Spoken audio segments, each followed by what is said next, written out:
नमस्कार मंडळी, welcome back to my channel. मी शिवानी तुम्हा सर्वांचं माझ्या यूट्यूब चॅनलवर अगदी मनापासून स्वागत करते. आता ना आज आपण बटाट्याची एक मस्त वेगळी आणि भन्नाट रेसिपी बघतोय. जे एक चपाती किंवा एक भाकरी खातात ते नक्कीच 2 भाकऱ्या खातील. त्यासाठी 3 ते 4 मध्यम आकाराचे बटाटे सालाकडून थोड्या मोठ्या आकारामध्ये चिरून पाण्यामध्ये ठेवले, जेणेकरून ते लाल पडू नयेत. आता एक मोठा बाउल किंवा एक मोठी कढई घ्यायची आणि त्यामध्ये हे मोठ्या आकारामध्ये कट करून घेतलेले बटाटे घ्यायचे. बटाटे कट करताना ते एकाच आकाराचे असावे, जेणेकरून ते पटकन किंवा एकाच वेळी शिजतात. संपूर्ण बटाट्यात आपण ह्या बाउलमध्ये काढून घेतले. आता ह्यामध्ये मी 2 मोठ्या आकाराचे उभ्या आकारामध्ये चिरून घेतलेले कांदे घेतले. आता कांदा जो घेतो तो मी थोडा मोठ्या आकारामध्ये चिरून घेतला. तुम्ही तर कांदा बारीक पण चिरू शकता. त्यानंतर पाववाटी इतकं मी दही घेतले. तर दही घेताना ते फार आंबट नसावं, तर पाववाटी किंवा तुम्ही त्यामध्ये 4 ते 5 चमचे पण दही घालू शकता. 1 मोठा चमचा आलं लसूणची पेस्ट टाकली. 1 मोठा चमचा कसुरी मेथी घेतली. कसुरी मेथीमुळे फ्लेवर खूप मस्त लागतो भाजीला. त्यानंतर 1.5 मोठे चमचे त्यामध्ये धणे पावडर घातली. त्यानंतर 1 ते 2 चमचे काश्मीरी लाल तिखट घातली. ही रंगासाठी आहे, थोडं तिखट पण तुम्ही ॲड करू शकता. त्यानंतर चवीनुसार तर आपण याच्यामध्ये मीठ टाकतोय. तर संपूर्ण भाजीला लागणारं मीठ जे आहे तर आपण आत्ताच ह्या रेसिपीमध्ये टाकतोय. त्यानंतर पाव चमचा इतकी मी हळदपूड टाकली आणि मसाले चांगले मॅरिनेट व्हावेत म्हणून 1 छोटा चमचा इथं मी तेल घातलेलं आहे. तेलामुळं काय होतं तर हे मसाले आहेत ना अगदी बटाट्याला छानपैकी असे कोट होतात, त्यामुळं केलं आहे. आता नेहमीची जी आपण भाजी करत असतो तर ती आपण डायरेक्ट फोडणीमध्ये टाकतो, पण ही जेव्हा अशा पद्धतीने सगळे मसाले आपण दह्यामध्ये कोट करून लावतो ना तर ते छान असे मॅरिनेट होतात आणि त्यामुळं काय होतं भाजीची चव जी आहे ना ती अगदी दुपटीनं वाढते. तर नेहमीची जी भाजी असते बटाट्याची ती खूप वेगळी लागते आणि अशा पद्धतीने मॅरिनेट केलेली भाजी खूप वेगळी लागते. तुम्ही एकदा जरूर ट्राय करून बघा, त्यामुळे तुम्हाला लक्षात येईल की मॅरिनेट केले कोणत्याही भाजीची चव ना खूप छान लागते. तर सगळे मसाले, आलं लसूणची पेस्ट, कांदा आणि बटाटे हे सगळं बघा चांगलं असं मी मिक्स करून घेतलं. आता हे छान असं मिक्स पण झालेलं आहे बघा आणि अगदी चांगला मसाला सगळा सगळीकडे पसरला गेलेला आहे. आता हे सगळं चांगलं असं मॅरिनेट करून झालं की ह्याच्यावरती झाकण ठेवून आपण एक 10 ते 15 मिनटं असंच मॅरिनेट करायला ठेवू शकतो. जास्त वेळ असेल तुम्ही थोडं जास्त वेळ पण ठेवू शकता. त्यानंतर आता ही रेसिपी आपण कुकरमध्ये बनवतो, जेणेकरून ती पटकन बनवता येईल. त्यासाठी कुकरमध्ये मी 2 मोठे चमचे इतकं तेल घातलं. तेल चांगलं गरम झालं की त्यामध्ये 2 तमालपत्रीची पानं घातली, 1 मोठा वेलदोडा घातला, त्यानंतर 1 हिरवा वेलदोडा घातला, त्यानंतर 1 चमचा ह्याच्यामध्ये धने, जिरे आणि बडीशेप असं बरोबर मी 1 चमचा असं मोजून घेतलं होतं ते घातलं. त्यानंतर हिरवी मिरची थोडीशी मोठ्या आकारामध्ये कट करून घेतली ती घातली. कढीपत्त्याची 5 ते 6 पानं घातली आणि गॅस मध्यम केला आणि हा खडे मसाला संपूर्ण तेलावरती चांगला परतवून घेतला. ह्यामध्ये धने, जिरे आणि बडीशेप तेलावरती परतलं की एक मस्त सुगंध लागतो.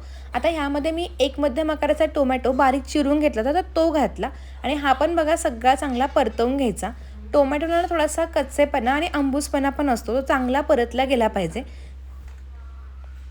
एक 2 ते 3 मिनटं बघा मी हे टोमॅटो वगैरे सगळं चांगलं परतवून घेतलं. टोमॅटो आता बघा हलकासा मऊ पण पडलेला आहे आणि जो काही राहिलेला टोमॅटो आहे तो नंतर अगदी भाजीमध्ये आपला परफेक्ट शिजतो.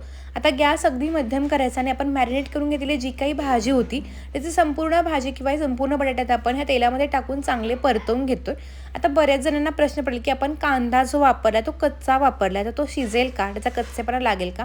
तर अजिबात नाही. हा कांदा जेव्हा ना छान असा ग्रेव्हीमध्ये मिक्स होतो ना आणि संपूर्ण भाजी तयार होते ना तेव्हा तो कांद्याची चव खूप छान लागते. एका वेगळ्या पद्धतीने केलेली भाजी नक्की तुम्ही ट्राय करून बघा.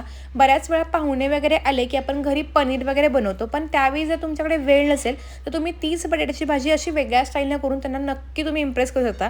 1 भाकरी खाणारे नक्कीच 2 भाकरी खातील अशी ही 100% भाजी आहे. 2 मिनटं मध्यम गॅसवर भाजी परतली आणि 2 ते 3 मिनटं झाकण ठेवलं, त्यामुळं काय होतं मस्त अशी वाफ पण येते. आता दही आणि मिठामुळं काय होतं ह्या ग्रेव्हीला बघा हलकं असं पाणी पण सुटले. पुन्हा हे सगळं चांगलं असं मिक्स करून घ्यायचं. हे सगळं आता चांगलंसं मिक्स करून झाले. आता ज्या भांड्यामध्ये आपण भाजी मॅरिनेट केली होती त्यामध्ये थोडेसे मसाले शिल्लक होते, त्यामुळे मी काय केलं त्याच भांड्यामध्ये थोडंसं पाणी घालून ठेवायचं, जेणेकरून ते मसाले पण आपले अजिबात वाया जाणार नाहीत. आणि तुम्ही पाहू शकता दह्यामुळे बघा ग्रेव्ही ना अशी मस्तपैकी छान बनायला पण सुरुवात झाली आणि थोडंसं पाणी घातलं की बटाटे पण ना अगदी पटकन शिजतात. तर इथं मी साधारणपणे अर्धा कप इतकं पाणी घातलेलं आहे. तर आपल्याला भाजी कशी पातळ किंवा कशी घट्ट हवी यावरती पण तुम्ही पाण्याचं प्रमाण कमी किंवा जास्त करू शकता. आता हे पुन्हा बघा सगळं चांगलं मिक्स करून घ्यायचं. आता ही जी रेसिपी किंवा ही भाजी ही फक्त चपाती भाकरी नाही तर पुरी, दशमी, पुलका, नान किंवा अगदी जी राईस कशासोबत तुम्ही ही भाजी सर्व करू शकता. खाणारा प्रत्येक तुमचं 100% कौतुक करेल याची मी तुम्हाला खात्री देते. आता हे सगळं मिक्स करून घेतलं. ह्याच्यातला मीठ आणि चटणीचं प्रमाण चेक करून घ्यायचं. गॅस मध्यम करायचा आणि झाकण लावून मध्यम आचेवरती आपण 2 ते 3 शिट्ट्या काढून घेतल्या. आता 2 ते 3 शिट्ट्यानंतर बघा कुकर चांगला थंड झाला होता. झाकण काढून चेक करून घ्यायचं. कुकरमध्ये ना भाजी पटकन होते. तुम्ही ही संपूर्ण भाजी ना कढईमध्ये पण करू शकता.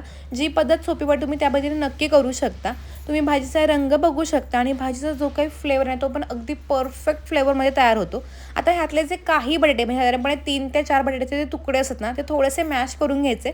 त्यामुळे आणखीन छान ग्रेव्हीला कन्सिस्टन्सी पण तयार होते. हे पूर्णपणे ऑप्शनल आहे पण छान लागते.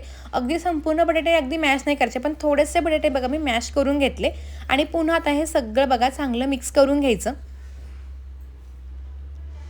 ही भाजी मी जेव्हा पहिल्यांदा घरी बनवली तेव्हा सगळ्यांना ती खूप आवडली होती आणि मग नेहमी असं होतं की बटाट्याची भाजी बनवतो तर हीच भाजी बनव. तर मॅरिनेट केलेल्या भाजींची चव नेहमीपेक्षा वेगळीच लागते. आता एक बटाटा चेक करून बघूयात की भाजी कशी शिजलेली आहे. आता बटाटा बघा अगदी परफेक्ट शिजला आहे. जास्त मऊही नाही आहे आणि जास्त कच्चाही नाही आहे. कारण खूप जर भाजी गिर्र झाली किंवा बटाटे फार मॅश झाले तर भाजी खाताना चव येत नाही.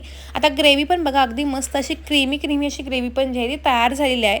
अगदी परफेक्ट अशी आपली मस्त रेस्टॉरंट किंवा धाबा स्टाईल अशी मॅरिनेट केलेली बटाट्याची भाजी वेगळ्या पद्धतीने केली तयार झाली. तुम्हाला ही भाजी माहिती होती का किंवा तुम्ही कोणत्या वेगळ्या पद्धतीने भाजी करता का तर ती मला नक्की कमेंट करून सांगा. आता वरून भरपूर सारी बारीक चिरून घेतलेली कोथिंबीर टाकायची आणि गरमागरम भाजी लगेच सर्व करायला घ्यायची. तुम्हाला जर माझे व्हिडिओज पाहायला आवडत असेल तर माझे व्हिडिओज कोणत्या गावातून किंवा कोणत्या शहरातून पता हे कमेंट करून सांगायला विसरू नका. आणि हा व्हिडिओ आवडला असेल तर व्हिडिओला लाईक करून चॅनलला जरूर सबस्क्राईब करा. पुन्हा अशाच छान आणि एका वेगळ्या रेसिपीसोबत भेटणार आहोत. तोपर्यंत मस्त राहा, खात राहा आणि सगळ्यात स्वतःची काळजी घेत राहा. धन्यवाद. बाय.